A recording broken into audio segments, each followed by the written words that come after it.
Hello students, आज हम लोग चैप्टर 3 के सेकंड क्लास के ऊपर बात करने वाले हैं, जिसमें हम जानेंगे कि व्यय विधि से किस तरीके से ज्ञात करते हैं राष्ट्रीय आय।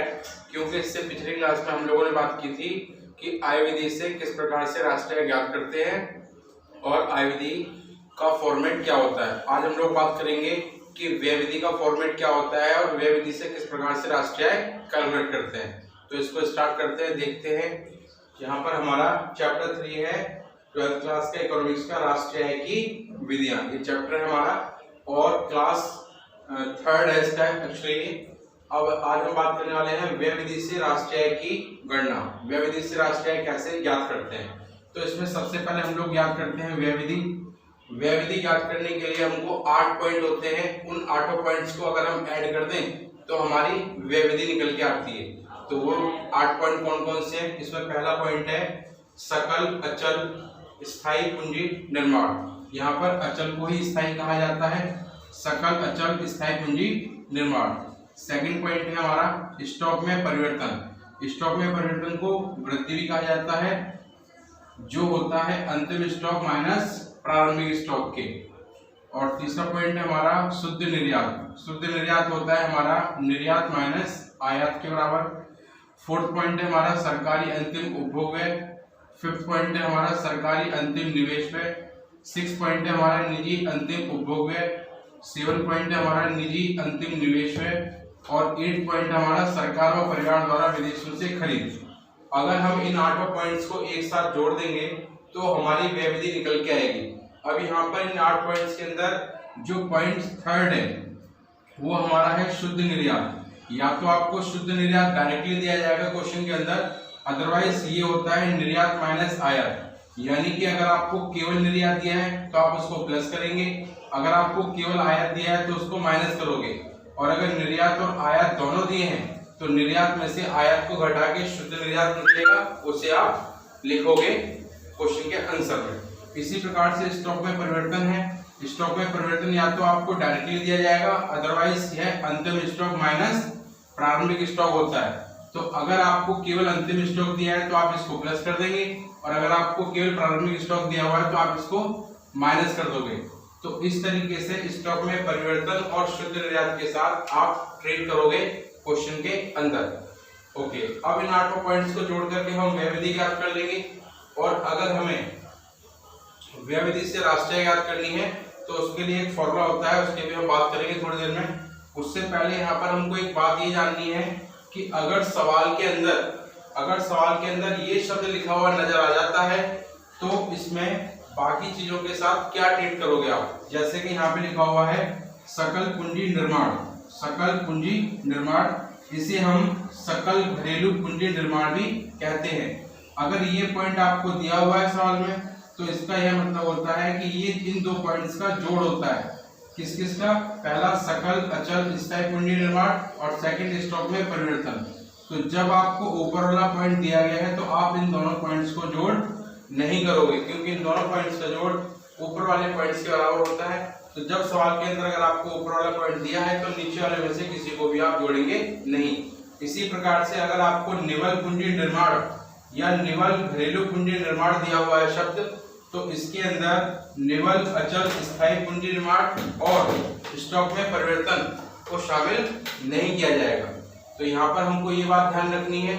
अब यहाँ पर हमने ये जो 2 शब्द प्रयोग किए हैं सकल पूंजी निर्माण, अगर सवाल के अंदर सकल दिया है तो यह आपका GDPMP कहलाएगा। GDPMP कहलाएगा।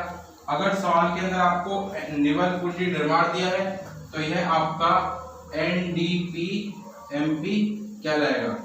तो सवाल को देख करके सबसे पहले सवाल में हमें ये पता करना है कि उसमें हमें सकल पूंजी निर्माण दिया है या निवल पूंजी निर्माण। अगर हमें सकल दिया हुआ है तो वह हमारा व्यय विधि GDPMP कहलाएगी, और अगर हमें निवल दिया हुआ है तो वह व्यय विधि हमारी NDPMP कहलाएगी। इसका यह अर्थ हुआ कि व्यय विधि से 2 पार्ट निकलते हैं। जो सा भी आपको सवाल के अंदर दिया जाएगा वही पार्ट आपका निकल जाएगा। अब इस बात की जानकारी आपको पहले पॉइंट से हो जाएगी। अगर सवाल में आपको सकल अचल पूंजी निर्माण दिया है तो इसका अर्थ है कि आप जो व्यय विधि निकाल रहे हो वह GDPMP कहलाएगा। और अगर आपको सवाल के अंदर निवल अचल स्थायी पूंजी निर्माण दिया है, अगर आपको सवाल के अंदर निवल अचल स्थायी पूंजी निर्माण दिया है तो यह आपका एनडीपी-एमपी कहलाएगा व्यय विधि से। तो इस प्रकार से व्यय विधि से दो में से कोई एक पॉइंट निकलता है, या तो जीडीपी-एमपी या फिर एनडीपी-एमपी। ये निर्भर करता है कि आपको सकल दिया हुआ है या निवल दिया हुआ है। बाकी सभी के लिए कॉमन पॉइंट है, ये पॉइंट सभी में जुड़ेंगे, चाहे जीडीपी निकालो तब भी जुड़ेंगे, चाहे एनडीपी निकालो तब भी जुड़ेंगे। लेकिन वो जो आप निकाल रहे हैं वो जीडीपी है, अगर सकल है तो जीडीपी कहलाएगा, अगर निवल है तो एनडीपी कहलाएगा। बाकी ये 7 पॉइंट कॉमन है, ये जीडीपी में जुड़ेंगे और एनडीपी निकालते हो उसमें भी जुड़ेंगे। तो इस बात का आपको ध्यान रखना है। इसके बाद अब हम बात करने जा रहे हैं कि अगर हमको राष्ट्रीय निकालनी हो, राष्ट्रीय यानी कि एनएनपी-एफसी, अगर हम जीडीपी-एमपी हमारा ज्ञात होता है, अगर हम जीडीपी-एमपी से निकालते हैं तो इसका फॉर्मूला होगा हमारा जीडीपी-एमपी माइनस डेप यानी depreciation plus NIFA plus NIFA minus NIT. इसी प्रकार से अगर हम एनएनपी-एफसी यानी कि राष्ट्रीय ज्ञात करने जा रहे हैं एनडीपी-एमपी से, तो इसके अंदर हम एनआईएफए जोड़ देंगे और एनआईटी घटा देंगे। यहाँ पर डेप का मतलब है घिसावट, एनआईएफए का मतलब है विदेशों से प्राप्त शुद्ध साधन आय, और एनआईटी का मतलब है शुद्ध अप्रत्यक्ष कर। तो ये हमारे 3 पॉइंट अलग से इसमें प्लस माइनस होंगे और उस तरीके से हम राष्ट्रीय ज्ञात कर लेंगे, चाहे जीडीपी-एमपी निकला हो या एनडीपी-एमपी निकला हो। तो इस प्रकार से व्यय विधि हमारी कंप्लीट होती है और उससे किस तरीके से आप राष्ट्रीय ज्ञात करोगे यह भी हमारा पोर्शन कंप्लीट होता है। अब एक सवाल करते हैं, इसको समझने के लिए देखते हैं किस तरीके से इसको सॉल्व किया जाएगा। जैसे कि यहाँ पे आपको एक सवाल दिया हुआ है कि व्यय विधि से राष्ट्रीय ज्ञात करो, व्यय विधि से राष्ट्रीय ज्ञात करो। सारे अमाउंट आपको लाख रुपए में दिए हुए हैं। तो सबसे पहले अगर हम व्यय विधि ज्ञात कर रहे हैं तो सबसे पहले व्यय विधि ज्ञात करते हुए हमको यहाँ पर ये देखना है कि हम जीडीपी निकालें या एनडीपी निकालें, हम जीडीपी-एमपी निकालेंगे या फिर एनडीपी-एमपी निकालेंगे। तो इसके लिए हमें यह देखना होगा कि हमें सकल अचल पूंजी निर्माण दिया है या फिर निवल अचल पूंजी निर्माण दिया है। तो यहाँ पर देखने पे पता चलता है कि हमें सकल अचल पूंजी निर्माण दिया है, यानी कि हमारी जो व्यय विधि है उसमें हम निकालेंगे जीडीपी-एमपी, यानी कि उसके अंदर हम जीडीपी-एमपी ज्ञात करेंगे। तो अब इसको निकालने के लिए जो भी पॉइंट ऐड होने उनको ऐड करते जाएंगे अपने चार्ट के हिसाब से। सबसे पहले सकल अचल पूंजी निर्माण ऐड करेंगे, सकल अचल पूंजी निर्माण। उसके बाद आपको दिया है स्टॉक में वृद्धि, स्टॉक में वृद्धि ऐड होगी। उसके बाद आपको दिया है आयात, आयात अभी हमने बात की थी कि आयात अगर होगा केवल तो माइनस होगा, तो आयात को हम माइनस कर देंगे। उसके बाद सरकारी अंतिम उपभोग में एक पार्ट होता है, इसको ऐड करेंगे।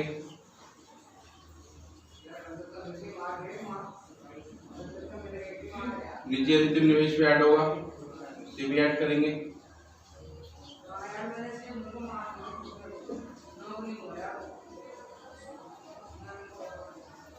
तो इन सभी पॉइंट्स को ऐड कर देंगे और हमारी जीडीपी-एमपी ज्ञात हो जाएगी।